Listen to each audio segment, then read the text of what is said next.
Good afternoon, Facebook family. Good afternoon to JD's vlog. If you're viewing, I am saying good afternoon and thank you for joining us. I am so elated. It's been a while since we've been here on the pink chair. God bless the pink chair. I'm really excited today because I have a guest in studio whom I've grown to admire for more than one reason. You know, marriage is a topic that a lot of us, I feel like in this century, we kind of shy away from. Then there's a whole bunch of us who still love the idea. And who better to talk to us, not just about marriage, but how to fight for it, how to think about it, how to be a better mate, a better spouse, a better human being. We have with us this afternoon, JD's vlog, Dr. Cheryll Holmes. Good afternoon. Good afternoon. I'm in the pink chair. You're on the pink chair? I'm on the pink chair. That's pretty cool. Yes. Pretty cool. It's good to be here back in the country of my birth. Yeah. And hanging out with JD and NISA. Can't see JD, but he's here. He is here. I'm really glad that you're back as well. I remember vaguely when you came the last time. It always feels like it's too short, but it's always such an impactful time when you are around. And I like that you say, I'm back in the home of my birth. When you were here last time, we drove around the savannah and we gave us some historical information. It was because of you I knew that we had the biggest savannah. Oh. Yeah, so thank you. You're Thank you welcome. for that. Yes, that's something that I learned too, that we have the biggest roundabout in the The world. biggest roundabout. Yes. How is the weather treating you? So far, I stay in the cold. She's like me. Yeah, I got out of the plane, Yeah. rushed into the airport, which was cold, Yeah. and then waited and outside, saw that it was hot, went back inside. So, We listen and we don't judge. we listen and we don't judge. You all know that's trending, right? Yeah, for me, I could identify I don't do well with heat. But Trini's, heat is part of the culture, so you'll be fine. Yeah, I live that, but it always reaffirms my commitment to go to heaven, Right? because I can't do the heat. No, so every time I repent again and make sure I'm cleansed. And so if the rapture comes, I am going up. Down, it's not for me at all. Oh, one Can't more make joke. it. One more joke. I saw somebody on some social media platform. They say, "Oh, but why do we need all of this heat? Look, God come quick." Listen, I love Trini dialect. I love our culture because we joke about absolutely everything. Yeah. Anyway, we are sitting with, as I said before, Dr. Cheryll Holmes, and she's here for the Fight for Your Marriage conference, Trinidad and Tobago. So she's consistently investing in the land of her birth. I know you have some statistics that you gave the last time that we were when you spoke to us on Sky 99.5 FM, and I'd like you to give us the heart of why you're doing this conference in Trinidad, why you're doing a conference on a whole, so that we can get to know where your heart is. Yeah, first of all, with looking at every time I go into a country, you try to do some background as to what's happening in the country. And particularly, I was really, really, really surprised when I saw the 9,000, between 5,000 to 9,000 divorce happens in Trinidad and Tobago yearly. And this is something that I just got just doing the research. And that's those that are legally divorced. There's a concern for the emotional divorce. Excuse me. And those are the people who are staying together because they cannot afford to leave the house or pay another rent. They're staying together. So you're because of calling that the emotional divorce? Yeah, because what happens in that home, the couple begins to live as roommates. Right. There's no intimacy, and I'm not just talking about sexual intimacy. I'm talking about they'll be in the house and literally like roommates, share the rent, share the mortgage, share the expenses of the children, and that's it. A lot of times they live in their own space, whether one person is in the bedroom, somebody is in the living room, but there's no connection. So divorce doesn't happen when we go to the court. Divorce starts with a movement away from the person. It's emotional first. Well, yeah, I think we've heard it said over and over that when a woman leaves, or we could take it away from women only and just talk about people. When people physically leave, we say they've already gone. They've gone before. So Yeah. the day that they physically take up their baggage, what is Nappy song, JD? Oh God, put the garbage bag. What's this song, boy? Clothes in a garbage bag. Right. By the time you pack your clothes in the garbage bag and you actually leave, you've already gone. Way Sometimes before. years before. Yeah, because here's the thing. There are four indicators that a marriage is over. 4 indicators. And this is done by some work done by this researcher, John Gottman. One is contempt. And contempt shows up with the rolling of the eyes. You can't stand the person.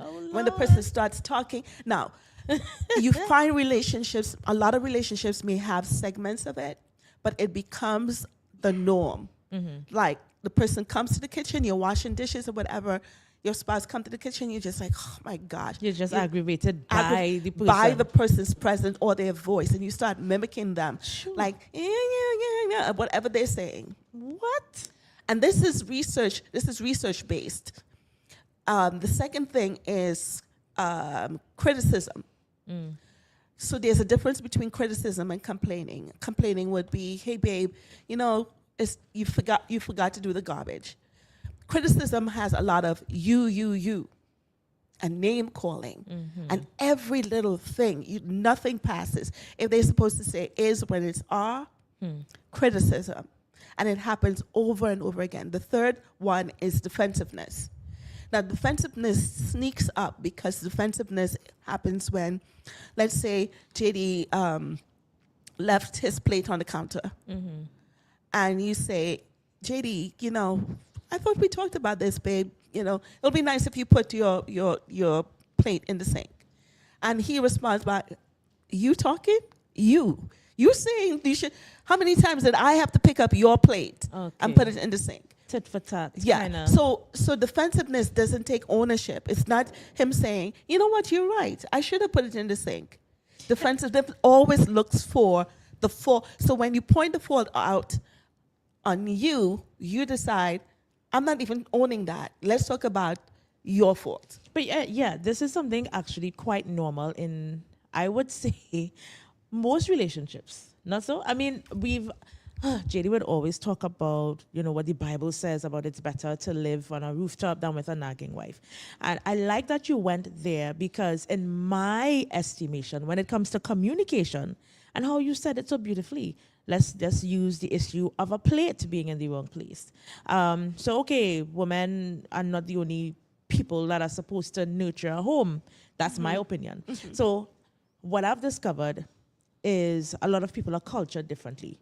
But for me, I'm just like, is culture cleanliness? To me, that's human. Can you clean the place, please? So let's go back to the plate. A plate is left. And I say, hey, babe, you could just put your plate in the sink for me now, doing something. Let's say I'm walking away, notice the plate. So I say, hey, could you put the plate? I come back. The plate is still there. And he's watching, let's say, football. I say for a second time, hey, babe, you near me? But then, that's just 2 times. But he gets aggravated by the 2 times. And then men label us as nags. When if communication was mature and you heard me the first time, why did you not do it the first time? That's pretty good. One of the things I did with my husband is to ask him, what is nagging? Right. And I do this with a lot of men that I have to sometimes supervise or lead. Supervise? All right. So if I'm in that space, I say, how many times can I ask you something Before you deem it nagging?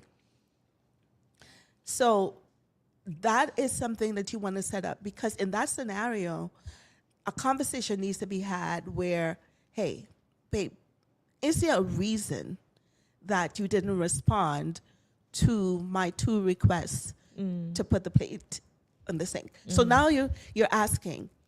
Now, if his response is, oh my gosh, I didn't hear you, Okay, so what do I have to do so that you do hear me? If his response goes into that third thing with defensiveness, now there is a struggle. Again, there's a conversation that needs to be had. What are we talking about? We're talking about you putting the plate. Why does that have to go into what I did? And one of the things that couples don't do, they have several arguments at the same time. Correct. You need to have one. Correct. Can you listen? If you're in the audience, let me just say good afternoon to some of the persons in our audience. Good afternoon to Andrea Fortune. Hi, Douglas. Hi, Dr. Coach Herrera Watkins. All just saying good afternoon to you guys. Thanks for joining. I just love what you said, because I look at a lot of conflict resolution things, because I believe life is almost 90% or even more conflict and how we resolve them. I like that you also said that you asked your husband, how many times can I say this before you consider it? And I was kind of rolling my eyes over here, because I'm like, so it depends on you? Because the thing about it is, and this is really, really good, because one of the things that we're going to talk about in the conference is the cycle of arguments. Right. And honestly, the piece that's missing in marriage is strategic thinking and planning. People get into relationship and they're strategists in every other area. You can call them for a job or something, and they think.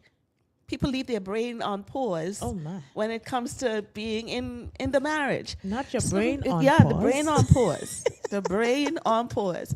So it's now saying, I want to resolve conflict. There's a cycle that happens where you say this, I say that. Here's the thing, NISA. The responder has the power to de-escalate every single time. The responder. You sound like me, and JD could attest, because I would always say, life is be awake, let's be awake. A conversation means if you say something to me, I have to wait for a response to know that what I communicated is heard. And then now that I know you heard it, how do I know that you understand? And if you don't communicate that you heard or understand, then I start having another conversation, as you said. Yeah, so we yeah, upset now. So I said, so you in here and me then. And my tone starts to change. And then, it's a back and forth. I heard somebody also say, with regard to conflict resolution, that one person is trying to get their feelings heard, somebody wants their feelings validated, and there are a couple other things happening all at the same time. That's so good. That's really good, because when you understand that you have a fire extinguisher, right? So let's say JD say he's in a bad mood and he's just like, oh gosh, what happened to you? Now, you have two choices: to match that energy or to use your fire extinguisher. The fire extinguisher will be like, kind of looks like you're not in a good mood today. The other way is like, what's wrong with you? And then it's the back and forth. So every single time someone says, whether it's in a relationship or just personally, someone gives you a bad drive, you now have to decide, am I going to match that energy or use the fire extinguisher? JD, how's she talking there? You know how to say that right through. I say, you have the power. How much have I said that? You have the power. Like sometimes I would also, I'm not saying I know everything, but I'm just saying I've come to a place in my life where I recognize, as you rightfully say, I like how you say it, so I'll go take it. I could either be the fire extinguisher or I could be match your energy. I've recognized there, because JD is rarely in a bad mood. So you recognize when something is wrong. And one of the things I think women need to understand as well is that men have feelings too. Oh my gosh, yes. The thing is, sometimes they don't know how to communicate that. And that's where the Proverbs come in, the wisdom of the woman. Right, oh Lord. To be able to say the differences between the male and the female, and he is not able, like a lot of people talk about Delilah and talk about her in this negative way. And this weekend, I'm going to show people that that's who I want to be. Oh, Lord. Now, not Delilah. Yes, ma'am. You want to be Delilah? Church. the views of no, I'm just playing. But that's weird because you are correct. We only know about Delilah being a temptress or seductress but and a liar, or right. She misused this amazing power she had, because you know how beautiful it is to get a man to be so comfortable to lay his head on your lap and tell you all his secrets. That does not happen. First, the laying on the lap is vulnerability. Right. You have access to his neck. Right. But everyone knew that. And Samson who was so strong and did all of these things, his vulnerable moment he was looking for, because he found other women. But when he found Delilah, she tapped into a place that made him feel safe, that made him feel, I can share with you. And she misused it. So we usually go all the way to the end. But it's such a beautiful thing to have your husband, to be able to speak the language of your husband, so that when you see that, like JD is not in a good mood, that you know the language of JD. So although he doesn't have words to say it, because we do it with our children, way before they can talk. Right. We look at them and we can tell, you're hungry. This cry right now is a hungry cry. This cry is a stubborn tantrum cry. This cry is a sleepy cry.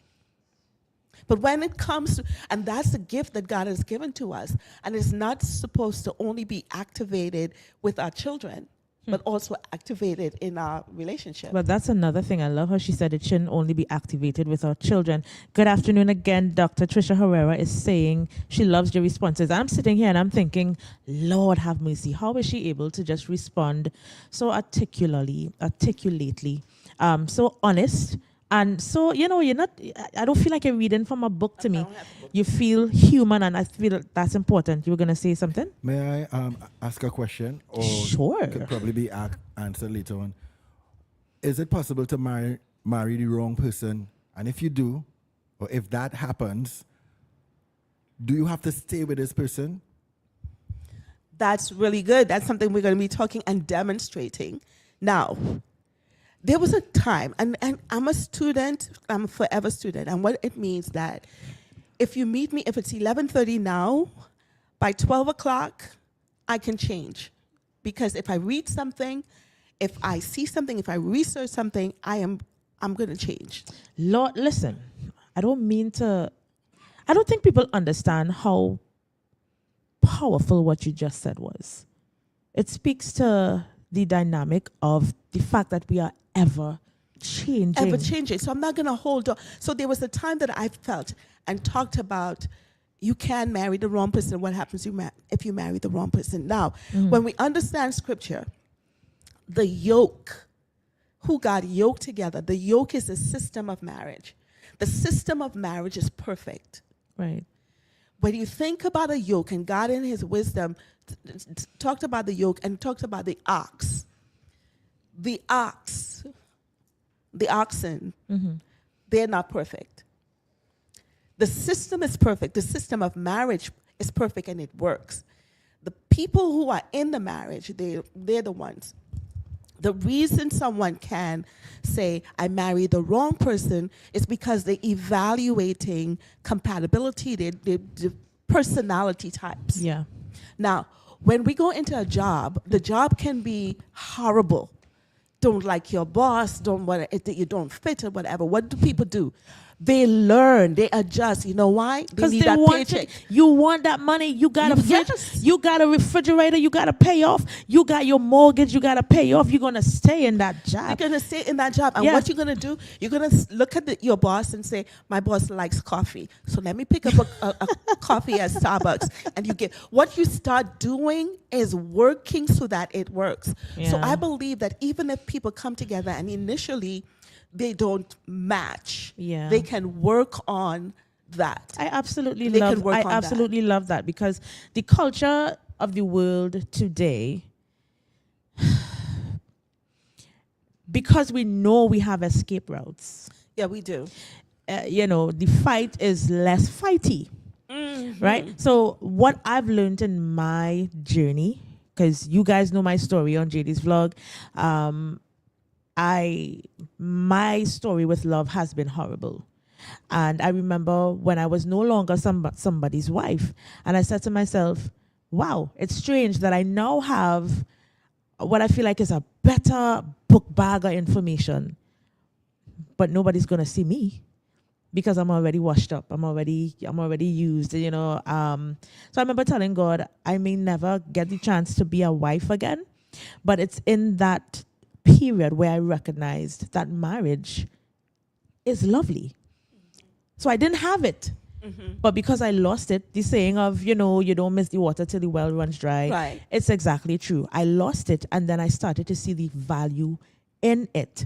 I think it's such a beautiful thing to recognize that we are really the problem, not God. Yeah, that's He instituted something that was good for us. But because we live in this sinful space and planet and whatever else, we have social media, we have, people just have so much more access, especially now. So it's even harder to make relationships work. And I love the analogy of making your workplace work. Just for some cash. Just for cash. You will go in there, you will grumble. It's Sunday night, you're going to grumble, but you're going to put your clothes on Monday. Get your happy hips out the house. Not the happy hips. The happy hips out the house and go to work. So getting divorced because you can't fit, you have to be able to do the work. Now, I am huge, JD, on spouse selection. Huge on who you choose. I have a whole system to take people through so that you don't get in and have to work so hard. If you do the work in the beginning, and I'm going to show that as well, dating, having a coach, because every person who got married in the Bible had a coach. And it will be the servant who is going out and looking for, they find JD, they find NISA, and they're looking for compatibilities. And then they go back to the father and say, we found someone. But not now. People falling in love. Let me put this out there. Falling in love. Put it. Is the most destructive things to real marriages. Here's what I'm saying to you. Love is chemistry. Love is oxytocin, serotonin, dopamine. When we say the chemistry between us is really good, the chemistry that we're talking about is that thing that is meant to attract. Now, the love of Corinthians, patience, kindness, long-suffering, and all of those things are things that you need inside of the marriage. So if you do your due diligence in the dating, which is data collection, ask about toothpaste, ask about hygiene, talk about children, discipline, all of that before. But anybody who comes to me for premarital counseling, I don't want to hear that you're in love. I want to hear that you're okay with waking up in the morning. If this person is a snorer, if this person is not working, what happens when they lose their job? In fact, I'm going to give you guys this for free. We ask these 3 questions. I say to them, you have to, both the man and the woman, 3 things that you need to tell me. You need to say, I want to marry you, but, and you have to put 3 reasons. If you're wondering who I'm talking to and what we're talking about, we're talking to Dr. Cheryll Holmes. She is an amazing therapist. Now, I think I would let her tell us exactly what she is, but she's in Trinidad for Fight for Your Marriage, Trinidad and Tobago. So I'm reading the flyer here. It says, are you married, thinking about it, fighting alone, arguing bitterly, thinking about divorce? Get the tools to build friendships, which is so important. As you were just talking about, people just, they want to get married because they have chemistry. But is that person even your friend? Right. Oh my gosh. Hold on, JD, or you want to finish reading the flyer? Go ahead. I have another question. Get the tools to build your friendships, communicate effectively, ignite intimacy.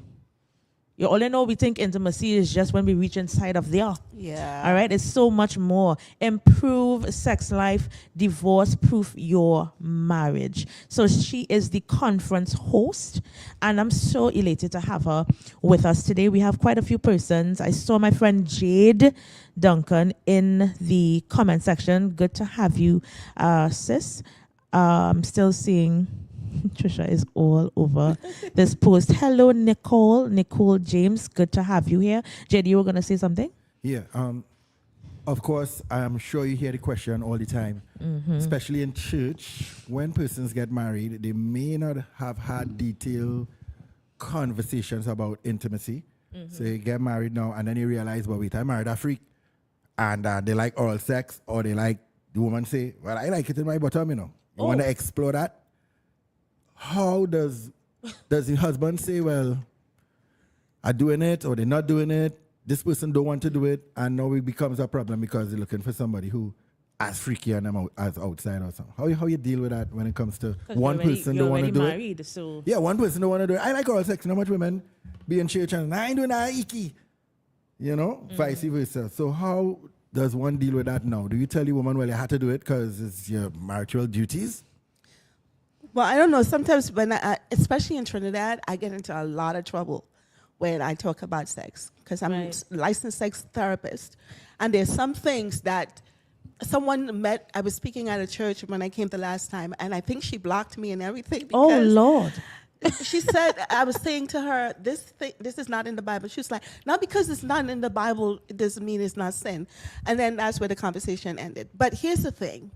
First of all, I think the people who are doing premarital counseling, which for most cases would be the pastors, yes, they have to be a little bit more comfortable talking about sex. Songs of Solomon, when people talk about, I don't have the verse with me, but when people talk about sex, the most explicit, when you talk about oral sex, there's a verse in Songs of Solomon that talks about he sits between her thighs, looking up at her breast, you know, and savor. So here's the thing. What is he doing? Yeah, this is me just trying to I'm visualize going. that. What is he? So those things have to be. This is one of the most important things to talk about. To talk about sexual appetite prior to marriage. And I was saying in some places, and I'm a Caribbean person, so I can say this, and I grew up in church. Some of the women, some of us who grew up in church, we have a very difficult time being free sexually. Because in our mind, this is not God, this is not God, this is not God, you know, or only the missionary position. Well, I hope I can say that. Yeah, you can, you did, and we are still alive. Everybody check for your pulse. I don't wanna lose my train of thought. He sits between her thighs and looks up at her breast. That's oral sex. Right. That's oral, yeah. Oh, is. Okay, this is me now catching it, but you know you had to bring it home. Yeah, you know you couldn't leave it alone. No, that's but that's the thing, and so the level of comfortability, it is. Here's the thing. I'm a psychologist. Right. I do neurology and all of that. It is the mind. The mind is the biggest sex organ. So when we tell ourselves it is wrong, it is whatever. So that even if the pastor doesn't bring it up, anybody who is dating, you want to talk about your sexual appetite. Well, yeah. So this is why I could safely say, no disrespect to the persons that would have counseled me before, but I ain't get no counsel yet. If I'm very honest, it was just the surface. So this is him, this is you. Yeah, you like him, you like her. Yeah, very, very basic. So you spoke about a lot of things that kind of highlights the importance of the marriage relationship. A lot of us, I know for a fact, would have gotten into situations that led to marriage. We don't know who we are. Mm-hmm. We don't know who they are. We don't know what we like, what we don't like. We don't know how to resolve conflict. We don't know how to communicate. We just have chemistry. We have goals, but we're not even really on the same page. Let me add to that. And we believe the person is saved. The biggest criteria, because, and I'm going to show this in the conference, they're thinking unequally yoked only talks about that spiritual I believe in Christ. That spiritual sameness. Belief, sameness. Yeah. So everything else goes downhill. Yeah, so you spoke a lot about the importance, well, not a lot, but I feel like you're kind of balanced enough. So you're speaking about the importance of, being able to be free sexually. I think being my understanding of being free sexually doesn't mean that you just open the gate, It means that you are open-minded to what you yourself likes or does not like. I told JD something, and I think he thought I was lying. I went through 2 marriages. I'm trying to not labor too much on that as my reality, even though I'm learning that there are many people like me. Right now. You're on your 3rd marriage, but you can't even be free in that because we live in such a judgmental society. But that's for another live, right? I had no idea who I was sexually. So I catered to that whole Beyonce thing. Let me cater to you. Like the world teaches women to just cater to men, but who's catering to me? So I lived in or experienced situations where I just didn't know. I didn't even know what I liked. I didn't know who I was. So how could I be even fulfilled if I don't know what's happening? So the act is happening, but I don't even know where I stand because I'm just, let me cater to you, which is just being present. Right, and fulfilling that narrative, let me give you some. That's right. Right? So that whole idea of give you some means that I am supplying a need, but it does not talk about us enjoying it together. Correct. And so we like to slow it down a little bit, where that's why touch therapy, where the man now, his purpose in the sexual act is to fulfill her. So there are times that we say it's her night. One, she gets to know, and she has to do, for the Christian people, she can say hot, cold, right? Okay. Oohs and ahs, sweet spots. So she begins to learn that about herself. Like even something like orgasm. We think that the man has to be the one who gives her an orgasm, but the woman has to be open to it, where she takes her mind, causes her body to respond in a certain way that would be able to say to him, stay here. And so it happens. So that understanding that this, like the clitoris was given to the woman by God, it has no other function in the anatomy of a woman other than pleasure.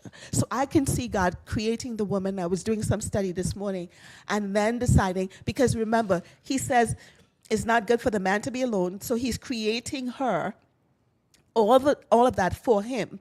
And he puts the clitoris in there, and he says, man's going to like that. So it's something that we have to be comfortable when we talk about sex, and we don't have to make it raunchy and like some people right now, they probably signed off, like, because I said that. Real story, question, last question, because I know this is you guys interview. No, we like when you ask your question. The old people have a saying in Trinidad, is buy cat and bag. In the world, you normally have relations with someone before you get married. Either you had sex once or twice, but of course in the church, we don't do that. You wait until you get married, then to have sex.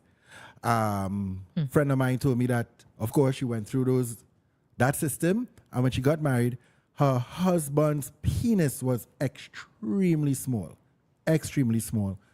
and that was the beginning of the end, because that's the issue. But he has to. So my question is, and Nisa and I was talking about this one time. Nisa was saying, in counseling, they should funnily say, get a space to say, so let me see what you're working with, kind of thing. Is that out of order? No, one of the things, you don't have to have them, like when I do sex therapy, I have people who, like if I'm doing video, their screen is off and all of that. But the smallness does not mean that it is not functionable in an amazing way, right? Yeah, but you women gotta make men use- feel if they have something big, they can't okay. answer. Men who feel Thank because you. men, No, let us sit down. No, listen to how Men. loud. You see, men, he's up. They seem to affix their manhood with the like a man would send a picture of his penis to a woman, and she's like, okay, so what? Because for him, he's saying, this is what I'm working with. This is like his buy-in card. this is what. So the man, they're the ones. Like somebody would say, how many inches? I'm so much. That's a man thing. And that is what I truly believe. I think it's a male. They Yes, think, I don't know. JD says all your women. I have never said that in my entire life, so I don't know where he went to do his, what you call it, your statistics, research. your research. I don't know where he gets that from, but it sounds very blockish to me, where people just speak off of what they think people want. And this is another thing. We have not really been educated regarding a lot of things, whether it's sex, whether it's how to communicate, whether it's how to build friendships, how to say, as you rightfully said, this, I like this, I don't like that.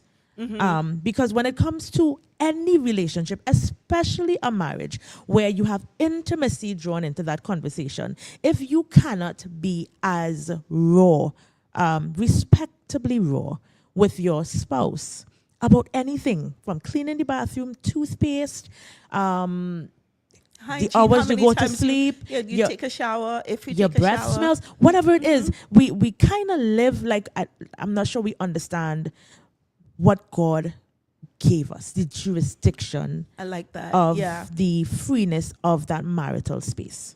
Yeah, because it's not, you see, the man should have volunteered that information. Right, Thank JD? you. Thank He you. should have volunteered that information because Thank you.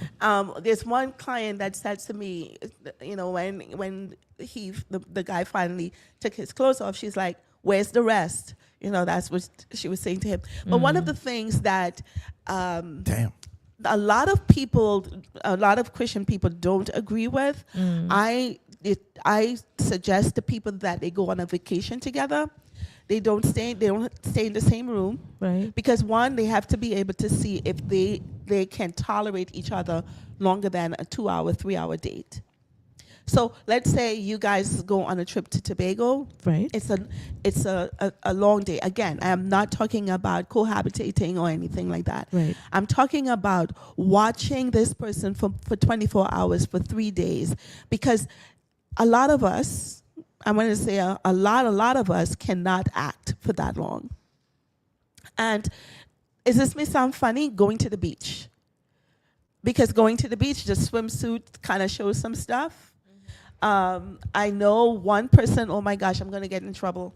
One, the suggestion was to literally show, okay, but not use. So they show, but not touch. Now, the discipline with that, to make sure that you don't get into that space, but I think it becomes defrauding if it's shown, like people are seeing what they're working with on the honeymoon night. Yeah, I remember I asked my mother, I said, "Mommy, did you and Daddy do anything together besides sing?"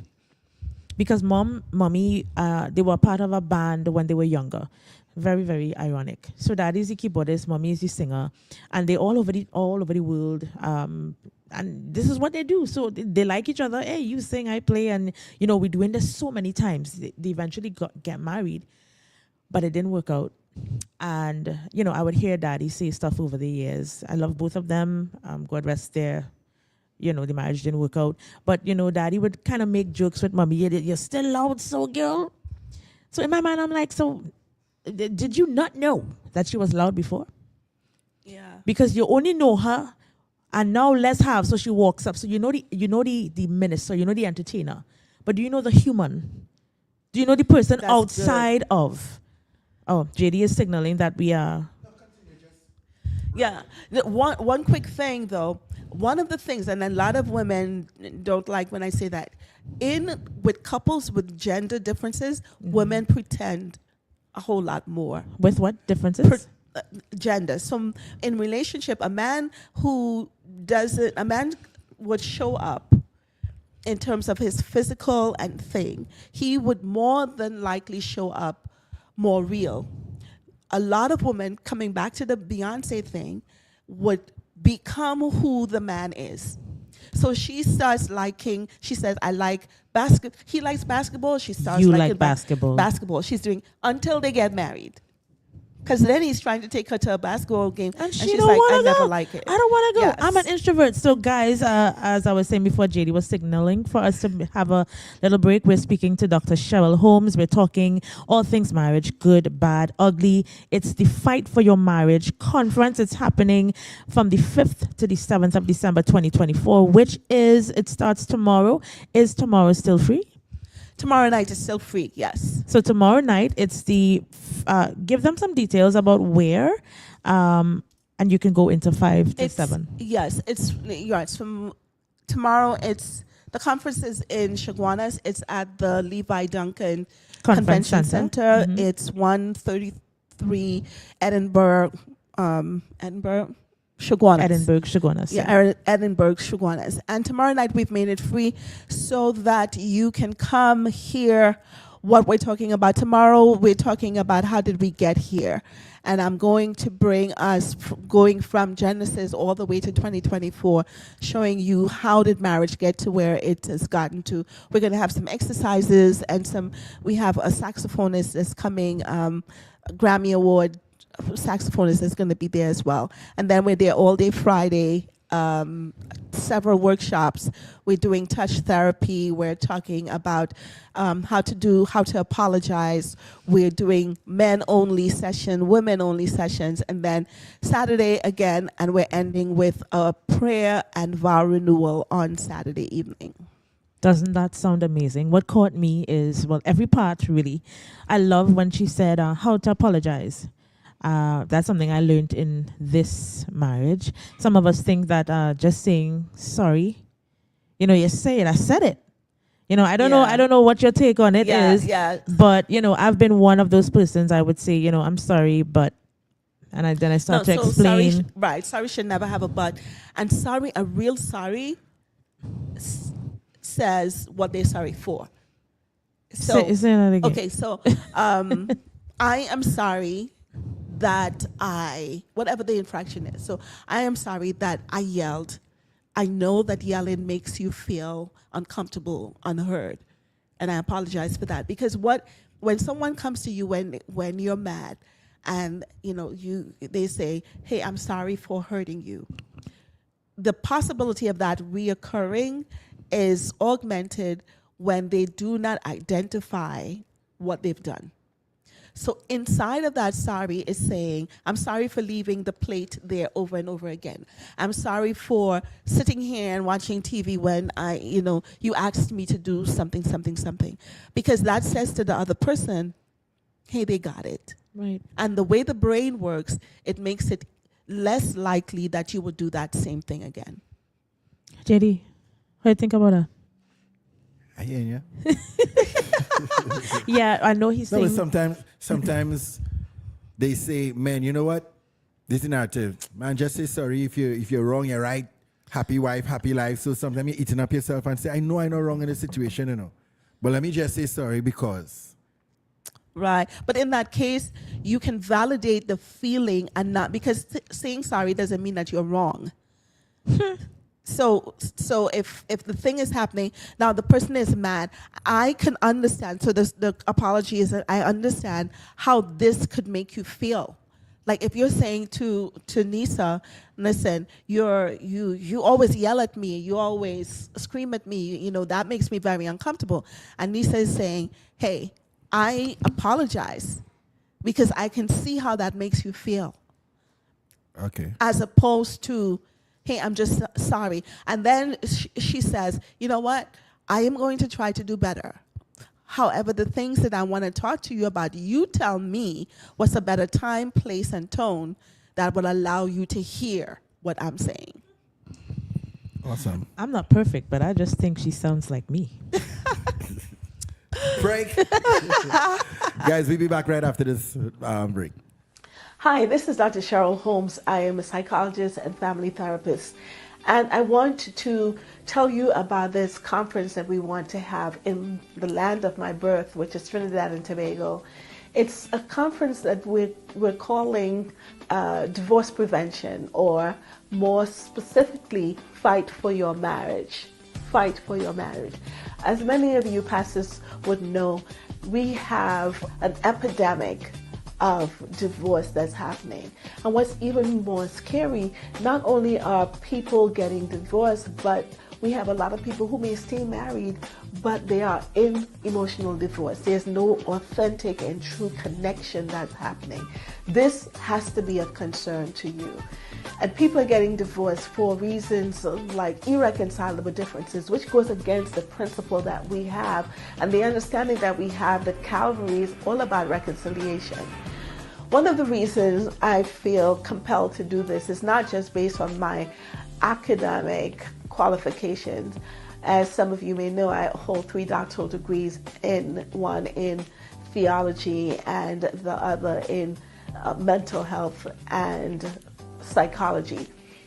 But also the fact that I've been and am in private practice right now, and I deal with this on a regular basis. As someone who has been a member of the clergy, who have been an assistant pastor, I know the heart of the pastor is to help the people. And this is a pain point that is so very prevalent. And so I come to you not coming as someone who is going to do this for you, but I would love the opportunity to do it with you, to join with your marriage ministry, to join with your couples ministry. So I'm coming to Trinidad and Tobago on the first weekend of December to do this conference, and I would really appreciate your support to bring your people out, to pray about this. And so if this is something that just resonates with you, which I think it should, we're asking you to join us in this fight. Fighting for marriages, and we want to decrease the divorce rate in Trinidad and Tobago. Can I count on you?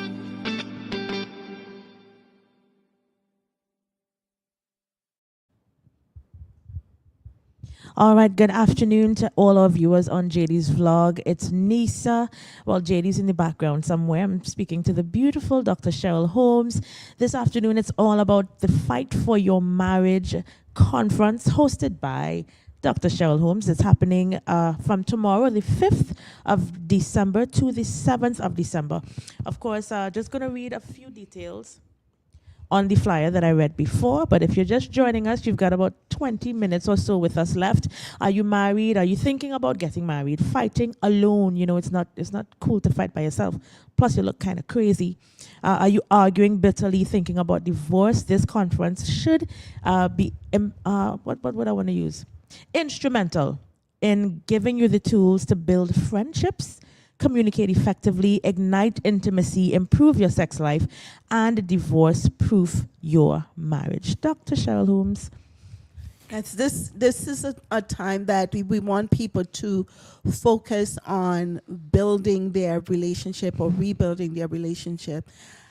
We're coming from the premise of people who are trying to get divorced for irreconcilable differences. And the reason that's challenging for the Christian is because Calvary is all about reconciliation.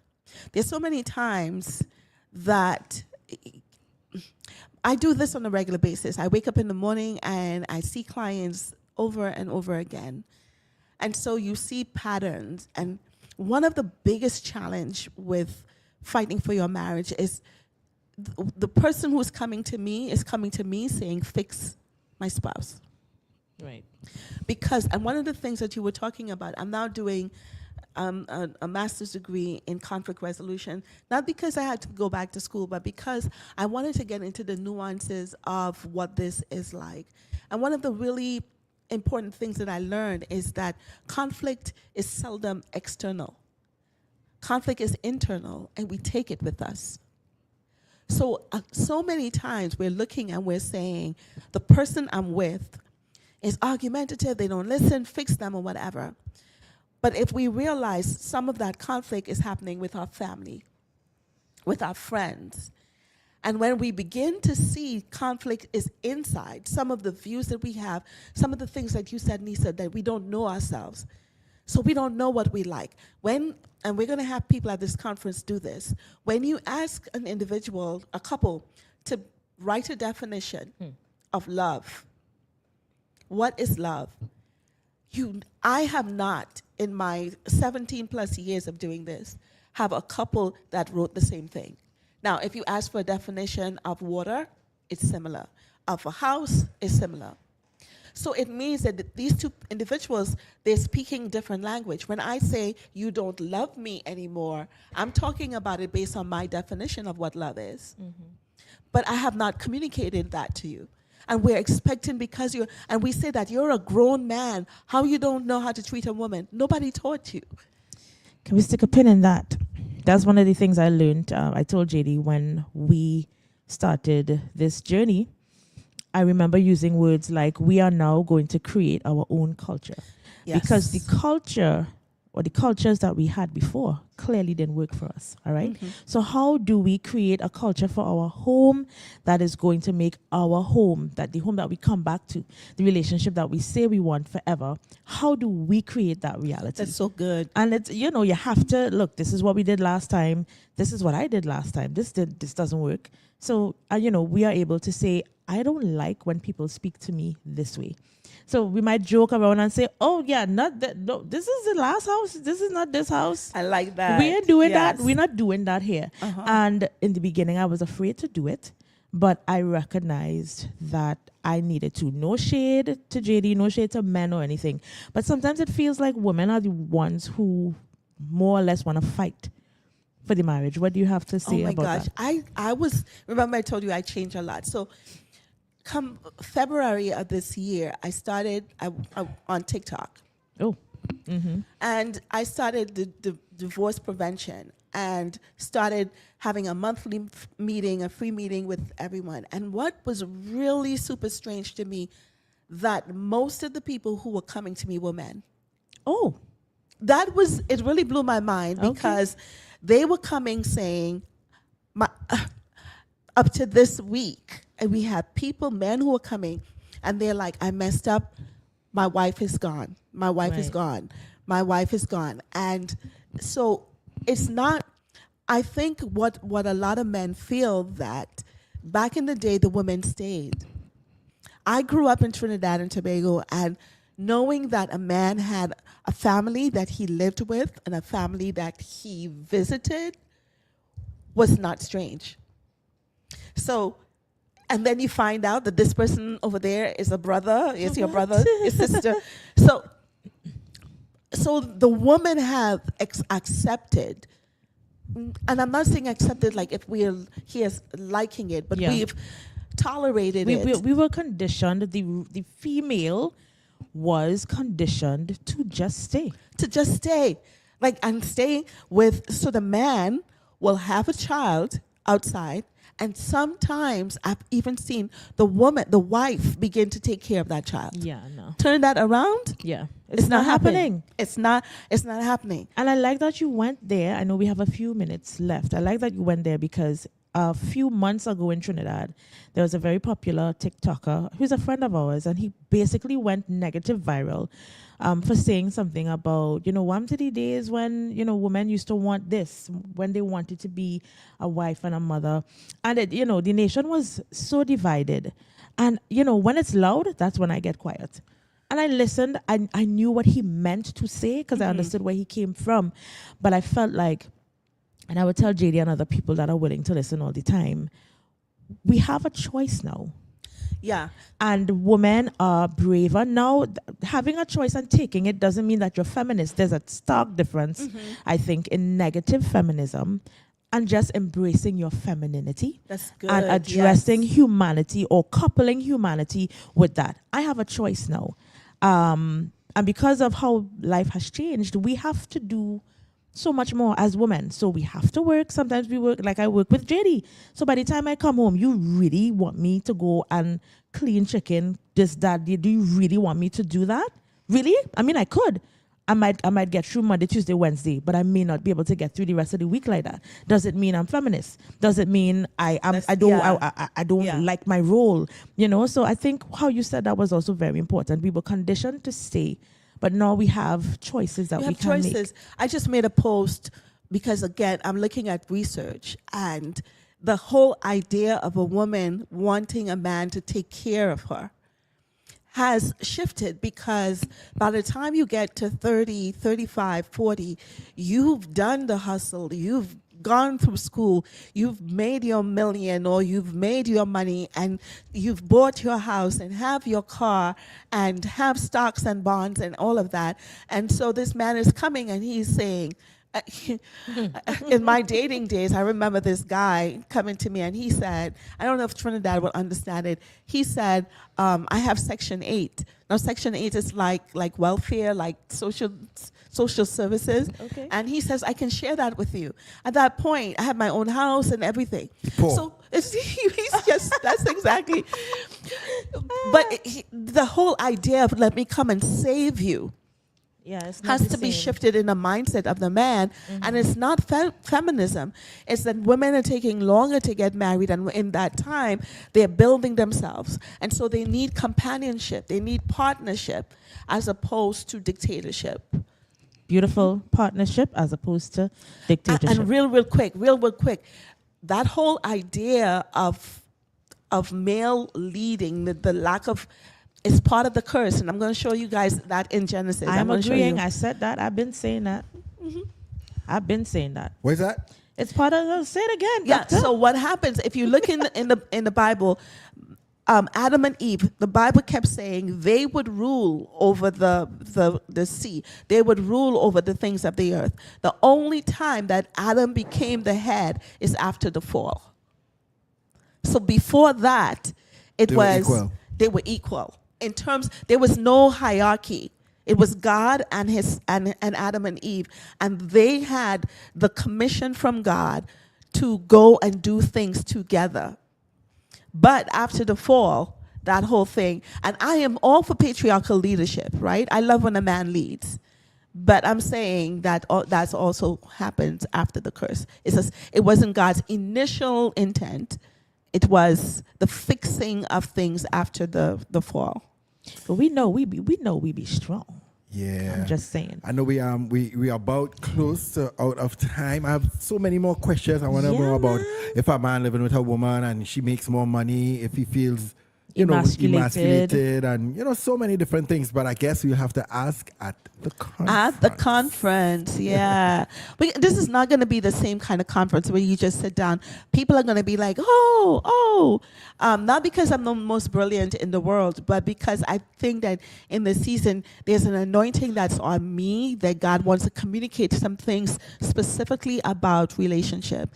And we're going to demonstrate. So we're going to have couples who are volunteering for us to be able to show how the exercises work and stuff like that. So it'll be pretty cool. I just want to toggle before we close on what she just said. A lot of us in this life, we look for the plaque on the wall, which is fine, being accredited for what you could do definitely sends a nice scent into the atmosphere.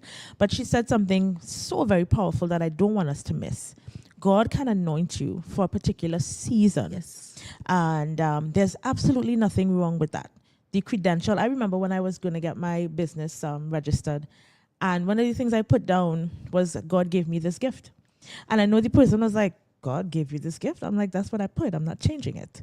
The authority that God gives a person when you know he's given to be able to go and do that or speak that into the atmosphere is so powerful. And this is why I believe it's important. If God leads you to a space, you're thirsty, the water is there, go ahead and go where you thirst so that you could be educated. I was listening to a podcast this morning where they kind of lived on the fact that we perish for lack of knowledge. A lot of us are not knowledgeable.